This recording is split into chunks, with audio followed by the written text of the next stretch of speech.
It's sometimes cool to use jargon or abbreviations. It makes us feel like we're in the know. Using jargon can give the appearance of being more knowledgeable or more scientific. It can make some people feel like their writing is more important, but these can actually make our work harder for some people to understand. That can make it harder to reproduce. That's the topic of this module in analysis and reporting.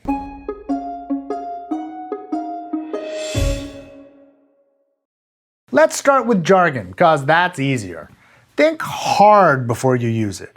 It's sometimes hard not to. Sometimes you might even have to in order to speak to other experts in your field. But I promise you, the best writing is the simplest and clearest writing. Don't use 3 sentences when 1 will do. Don't use 10 words when 3 will suffice. Write using language that anyone can understand, even those who aren't experts in your field.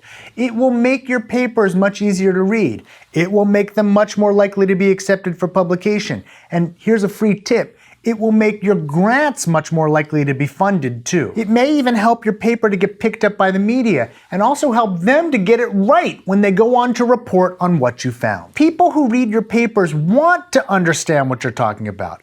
Don't confuse them. Have people who aren't experts read your stuff before you submit it. If they can't understand it, you've still got more work to do. Abbreviations should be avoided as much as possible, but they sometimes make sense. You don't need to write milligram a million times when mg will do. The good news is that most journals have strict guidelines on how abbreviations should be used. Follow them. They're there for your benefit. Here are some general rules of thumb though. Don't use abbreviations in titles. They're hard enough to understand already and you won't be able to explain what they mean in the limited space. Don't use abbreviations in abstracts.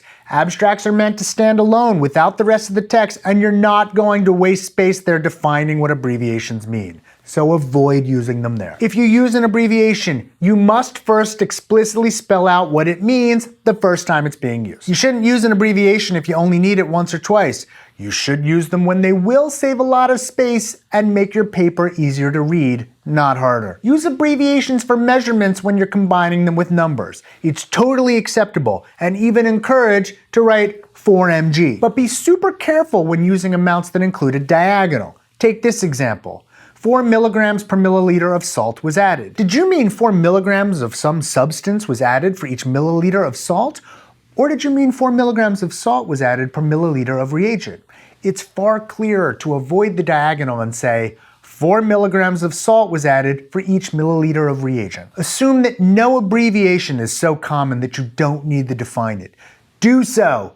Big mistakes have resulted from oversights smaller than this.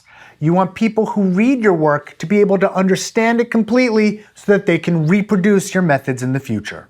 This training module is part of a series funded by the National Institutes of Health.